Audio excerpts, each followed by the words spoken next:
KGF chapter 3 की शुरुआत होती है रमिका सेन के पीएम ऑफिस से। रमिका सेन को एक ऑफिसर बता रहा होता है कि पिछले 3 सालों से रॉकी ने विदेशों तक अपना बिजनेस फैला दिया था और इंडोनेशिया और अमेरिका में भी उसने कई इलीगल काम किए थे। इसीलिए इंडोनेशिया और अमेरिका की सिक्योरिटी फोर्स भी रॉकी को पकड़ना चाहती थी, पर अब रॉकी मर चुका है। पर इंडोनेशिया और अमेरिका में रॉकी के इलीगल काम अभी भी चल रहे हैं। रमिका सेन कहती है तो इंडोनेशिया और अमेरिका की गवर्नमेंट को उसके खिलाफ एक्शन लेना चाहिए। तभी वो ऑफिसर बताता है कि गवर्नमेंट ऐसा नहीं कर सकती, क्योंकि रॉकी ने 1979 से 1981 तक इन 3 सालों के अंदर ही अपने सोने के बिजनेस को काफी बड़ा कर लिया था। विदेशों में भी हजारों लाखों लोग उसके लिए काम करते हैं और खुद गवर्नमेंट के लोग भी उसके साथ मिले हुए हैं। इसीलिए गवर्नमेंट चाहकर भी उसके खिलाफ एक्शन नहीं ले सकती। फिल्म की कहानी अब फ्लैशबैक में जाती है और हमें रॉकी के जीवन के उन्हीं 3 सालों के बारे में पता चलता है, जिसमें उसने अपने साम्राज्य को विदेशों तक फैला दिया था। सभी माइनों पर कब्जा होने के बाद रॉकी ने और कई माइनों की खोज कर ली थी और सभी लोगों को उनकी खुदाई में लगा दिया था। रॉकी ने उन सभी माइनों से तेजी से सोना निकाला और इकट्ठा करता गया और बाहर के बड़े बड़े देशों में एक्सपोर्ट करने लगा। रॉकी को विदेशों से काफी बड़े बड़े ऑर्डर आने लगे, जिनको पूरा करने के लिए उसने खुदाई को और तेज करवा दिया था। दूसरी तरफ से उसने माइन की खुदाई के लिए और सोने की खोज के लिए अमेरिका से कई टेक्नोलॉजी मशीन भी मंगाई थी, जिससे वो जल्द से जल्द इन सभी माइनों का सोना निकालकर इकट्ठा कर सके। रॉकी ने अगले 1 साल के अंदर इन माइनों से इतना सोना निकाला था जितना कि पिछले 20 सालों में भी नहीं निकाला था। दूसरी तरफ रॉकी ने अपने इलाके को एक इंडस्ट्रियल एरिया बना लिया था और माइन में काम करने वाले लोगों के लिए उसने अच्छे घर, स्कूल, कॉलेज, अस्पताल सब कुछ बना दिए थे। इसीलिए खुदाई करने वाले लोग उसे काफी पसंद करते थे और उसके लिए अपनी जान देने के लिए भी तैयार थे। धीरे धीरे करके रॉकी का साम्राज्य बड़ा ही होता जा रहा था। विदेशों में सोने का एक्सपोर्ट करते करते रॉकी की जान पहचान भी विदेशों की सरकार से भी हो गई और सरकारों के कई लोग रॉकी के साथ मिल गए। रॉकी कई बार इंडोनेशिया और अमेरिका में भी गया था। वहाँ पर भी उसने अपने सोने के साम्राज्य को काफी बड़ा कर लिया था। इस साम्राज्य को फैलाने में सरकार के कई लोगों ने उसकी मदद की थी और रॉकी ने एक गैंग अपनी इंडोनेशिया में और एक अमेरिका में भी खड़ी कर ली थी और रॉकी ने इन गैंग के लिए अपना एक लीडर भी बना लिया था और रॉकी उन सभी का राजा बन गया था। इस तरह से रॉकी ने अपने साम्राज्य को विदेशों तक फैला दिया था।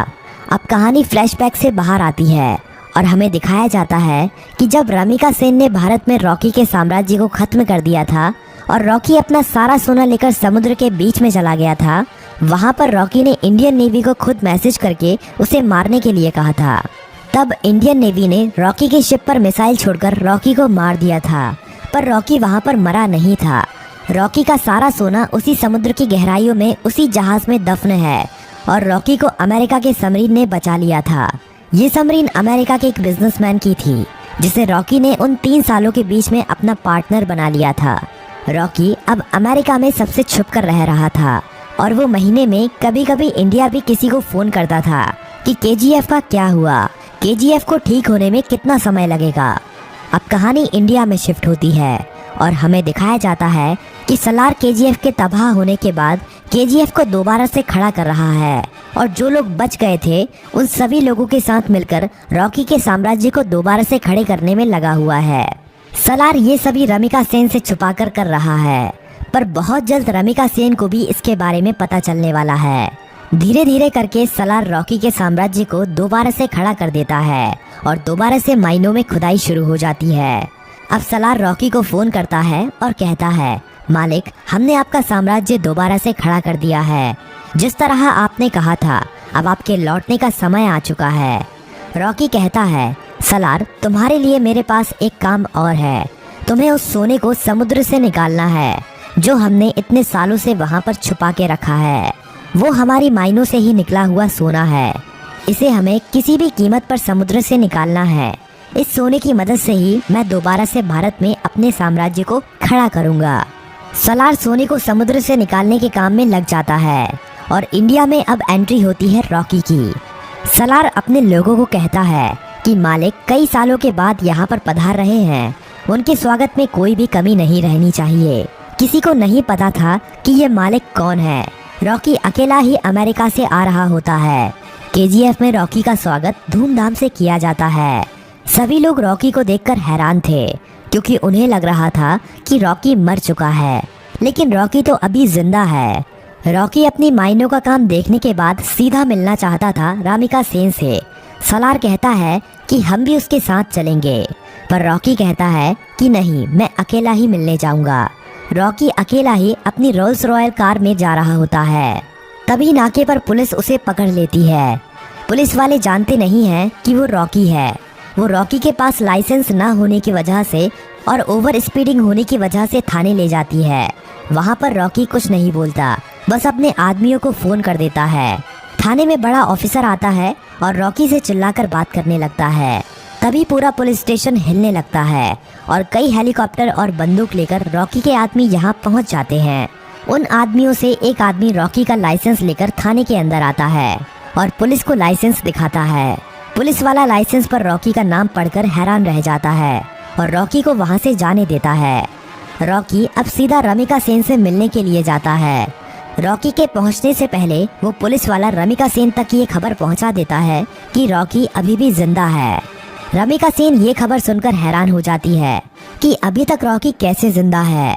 रमिका सेन को ये खबर भी मिल जाती है कि रॉकी के यहाँ आने से पहले किसी ने केजीएफ को दोबारा से खड़ा कर दिया है और केजीएफ से अभी भी खुदाई करके सोना निकाला जा रहा है। अब पीएम ऑफिस में एंट्री होती है रॉकी की। सभी लोग रॉकी को देखकर हैरान थे। रॉकी सीधा मिलने जाता है रमिका सेन से। रॉकी रमिका सेन से कहता है कि मैंने कहा था ना, युद्ध हुआ तो जीतूंगा मैं, और जीत मेरी ही हुई है। रमिका सेन कहती है कि अच्छा है, तुम जिंदा हो, अब मैं तुम्हारे सामने ही तुम्हारे केजीएफ को तुमसे छीन लूंगी।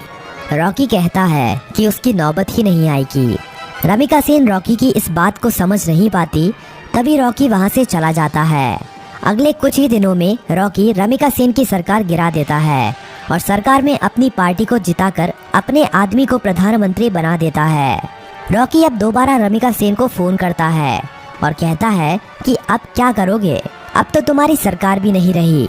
रमिका सेन कहती है कि अब मेरी जिंदगी का एक ही मकसद है, तुम्हारी मौत।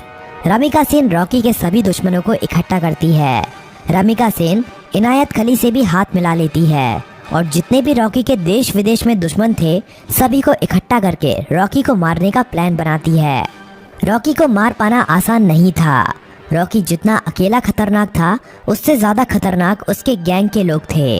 रमिका सेन को इंडोनेशिया और अमेरिका की गवर्नमेंट से भी सपोर्ट मिलता है, लेकिन रॉकी जानता था कि रमिका सेन उसके केजीएफ को तबाह करने में अपना पूरा जी जान लगा देगी। रमिका सेन जानती थी कि रॉकी को उसके केजीएफ में घुसकर मार पाना अब काफी ज्यादा मुश्किल हो गया है, क्योंकि अब रॉकी ने अपने केजीएफ में मिसाइलों को रोकने के लिए अपने केजीएफ के चारों तरफ रडार सिस्टम और काउंटर मिसाइल रख दी हैं।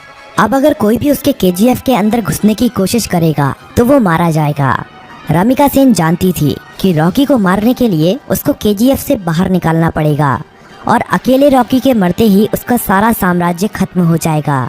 इंडिया में अपनी गवर्नमेंट खड़ी करने के बाद इंडिया की गवर्नमेंट रॉकी के लिए एक काफ़ी बड़ी पार्टी रखती है।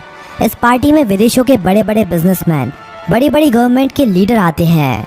रॉकी की सिक्योरिटी के लिए इस पार्टी में काफ़ी ज़्यादा सिक्योरिटी लगी हुई थी। रॉकी पार्टी में पहुंच जाता है। थोड़ा नाच गाना होने के बाद पार्टी में एंट्री होती है रमिका सेन की। रॉकी से थोड़ी बातचीत करने के बाद रमिका सेन कहती है कि अब समय आ गया है कि तुम्हारे साम्राज्य को यहीं पर खत्म कर दिया जाए। पर तभी रॉकी के चारों तरफ हजारों लोग उसके ऊपर बंदूक तानकर खड़े हो जाते हैं। रॉकी की खुद की गवर्नमेंट उसे धोखा दे देती है और विदेशों से आए हुए बिजनेसमैन भी उसकी मौत का तमाशा देखने के लिए वहां पर आए हुए थे। सभी विदेशों के बिजनेसमैन चाहते थे कि रॉकी की मौत होने के बाद वो केजीएफ पर कब्जा कर लेंगे और अपने बिजनेस को फैलाएंगे और ढेरों पैसा कमाएंगे। ये सब देखकर रॉकी खुद हैरान रह जाता है, पर रॉकी जानता था कि एक दिन उसकी मौत जरूर होगी, इसीलिए वो अपने आखिरी पल में भी निडर रहता है। रमिका सेन कहती है कि देखा, आखिर तुम्हारे लोगों ने ही तुम्हें धोखा दे दिया। इतना कहते ही सभी लोग रॉकी को गोलियों से भून देते हैं और रॉकी की मौत वहीं पर हो जाती है और फिल्म यहीं पर खत्म हो जाती है।